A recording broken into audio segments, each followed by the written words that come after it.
De retour dans votre JTN et notre invité nous a rejoint en plateau. Il s'agit de Sœur Thérèse Bedin. Bonjour.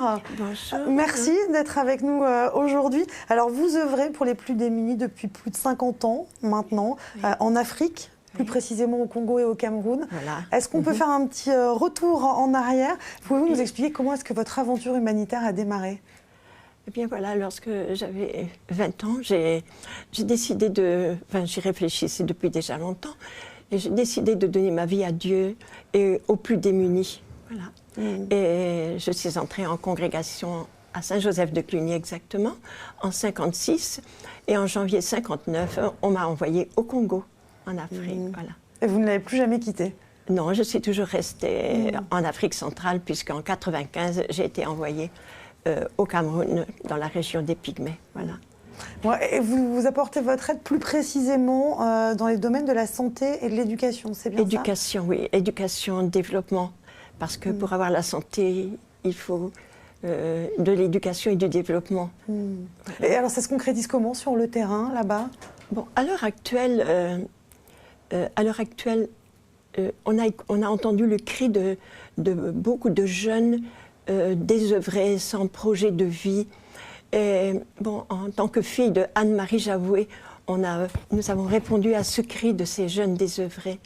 Et devant toutes les possibilités de l'agriculture, de tout ce qui s'offre à nous là-bas au Cameroun, nous avons acheté quelques hectares de terrain et pour offrir à ces jeunes tout un éventail d'activités en agriculture, en élevage, pour leur montrer que la vie est là en abondance. Et c'est votre grand projet actuellement, oui, voilà. Cette école agricole. Montrer la vie en abondance et qu'on peut vivre de l'agriculture. Ça veut dire que là-bas, ils ont clairement des richesses qu'ils ne savent pas exploiter? Voilà, c'est ça. Leur grand rêve, c'est toujours de partir ailleurs, comme nous, lorsque nous étions jeunes, vers l'Amérique. Donc, pour certains, la France est un véritable paradis. Voilà pour eux. Hein. Et donc moi, avec beaucoup d'autres personnes, nous essayons de leur faire découvrir. Et ce qui est extraordinaire, c'est qu'ils sont beaucoup autour de nous, sont en train de découvrir que tout est là, c'est vrai, en abondance. Je pense à l'habitation, par exemple, l'habitat qui est très, très pauvre.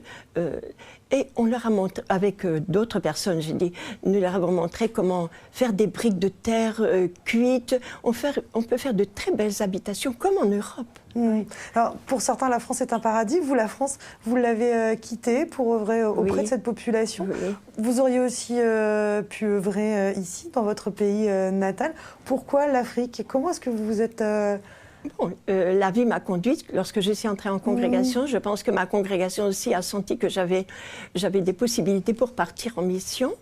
Et j'avais aussi des aptitudes pour m'adapter. Et on m'a dit, quand je suis partie, vous vous formerez sur le terrain.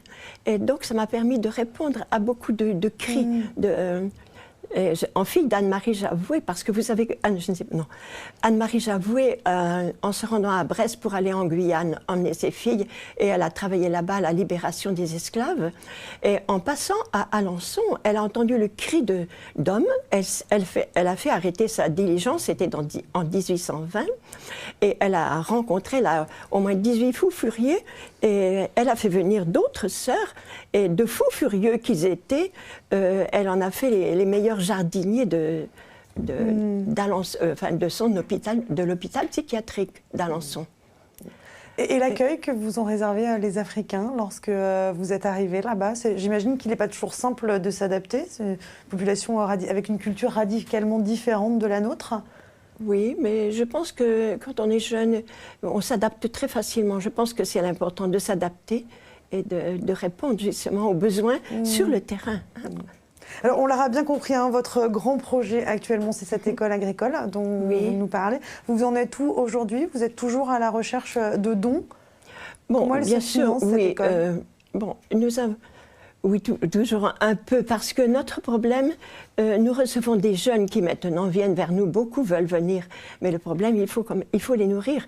Et on ne peut pas les laisser au travail, ce sont des jeunes de 16, 17, 18 ans, et on ne peut pas les faire travailler toute la journée. Nous avons des gens qui viennent déjà donner des cours, puisque c'est une école familiale agricole, Donc, oui, nous cherchons quelques moyens pour pouvoir nourrir ces jeunes. Nous espérons que bientôt, le gouvernement nous apportera justement des moyens pour prendre en charge ces jeunes stagiaires, mais ce n'est pas encore là. Nous avons eu la chance d'être reconnus par le ministère de la Formation professionnelle, donc nous avançons, mais au départ, voilà. On a un peu du mal à visualiser. On se dit, par exemple, en Normandie, on a effectivement des terres agricoles qui sont très fertiles et puis qu'il y a agriculture dit élevage aussi. Oui, oui. Est-ce qu'il est complètement possible de l'adapter là-bas, au Cameroun, à l'est du Cameroun, hein, exactement? Oui, oui, oui. Bon, là-bas, nous faisons autre chose. Bon, enfin, nous avons même un grand clapier de 150 lapins. On va l'agrandir peut-être petit à petit. Et nous avons donc des cultures, le cacao, le palmier à huile, le maïs, soja, etc. Ce ne sont pas tout à fait les mêmes cultures, le cacao bien sûr, mais... Vous vous adaptez au terrain là-bas. Bien sûr, bien sûr. Alors, je vous entends parler de palmier à huile. Oui. J'ai envie de rebondir et de vous féliciter, puisque je sais que vous avez obtenu la Légion d'honneur. C'était en 2006. Oui, en 2006, oui. Alors, je crois savoir pour l'anecdote que vous l'aviez refusé au départ. Pas tout à fait. J'avais seulement dit à l'ambassadeur que j'aimerais avoir un petit cadeau en échange. Ce qui m'intéressait, c'était donc le petit cadeau pour aider les gens qui étaient avec nous. Et à ce moment-là, j'étais encore chez les Pygmées. Et les Pygmées ont en général une machette, peut-être même pas une machette par famille. C'est pour ça qu'ils restent encore cueilleurs et chasseurs. J'ai demandé si on pouvait me faire un cadeau de 400 machettes et de noix de palmier à huile. Je voulais des noix sélectionnées pour que les Pygmées aient au moins une palmeraie par famille. Quand je dis une palmeraie, c'est 10 palmiers par famille pour qu'ils puissent s'implanter quelque part. Donc voilà. Donc là encore, vous pensez aux autres avant de penser à vous-même. Ah oui, mais je pense que là, on trouve beaucoup de joie. Et puis, bon, Dieu permet que nous soyons vraiment aidés. Et il y a, comme m'a dit quelqu'un, il y a plus de joie à donner qu'à recevoir. Il y a beaucoup de joie à donner. Et si on reçoit, c'est pour donner. Oui. Vous êtes de retour en France. Est-ce que vous rentrez régulièrement depuis 50 ans? Au début, c'était tous les 6 ans ou 7 ans. Et maintenant, c'est pas régulier? Oui, c'est pas régulier, selon les besoins. Donc là, maintenant, ça fait 4 ans que je n'étais pas rentrée. Vous suivez un petit peu l'actualité française? Un peu, surtout en rentrant.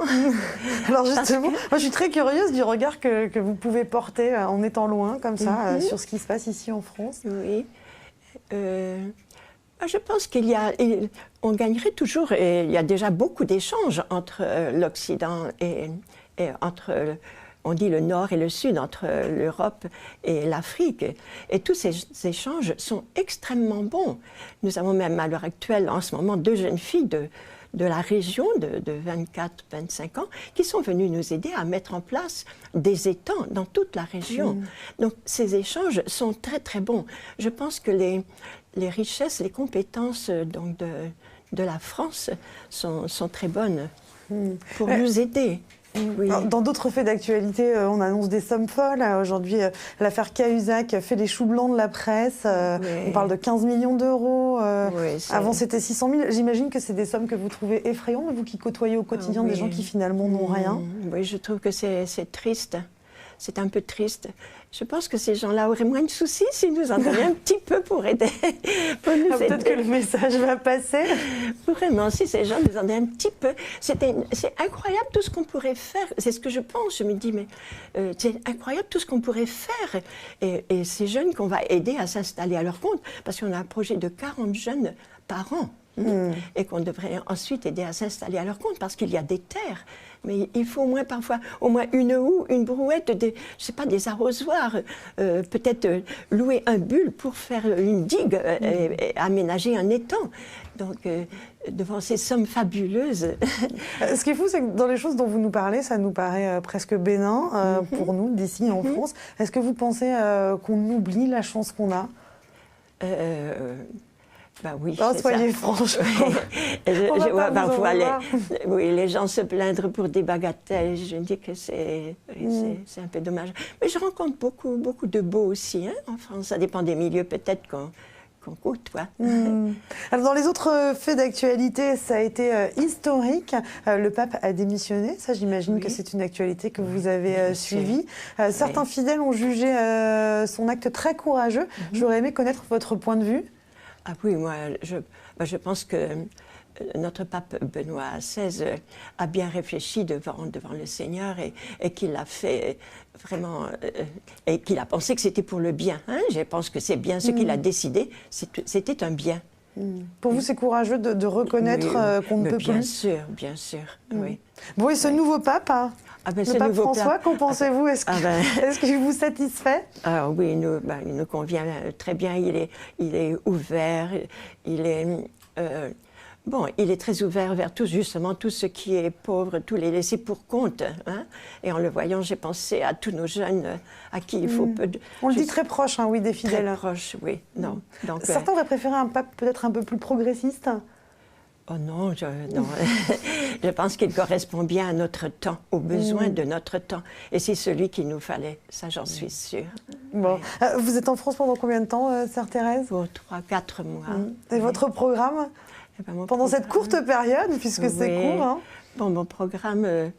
j'ai déjà reçu quelques appuis, justement, on en parlait tout à l'heure, et c'est déjà en route pour Kayigama, Alors, pour aider des jeunes. J'imagine que vous allez pouvoir profiter tout de même un peu de votre famille. Hein. Oui, j'en profite déjà, tout en faisant ça, parce que... En fait, vous ne vous arrêtez jamais, donnez-nous votre secret. Eux m'aident, sont en train de beaucoup m'aider aussi, hein. Amis, famille... Et aujourd'hui, la télévision de Normandie est là aussi. Bon.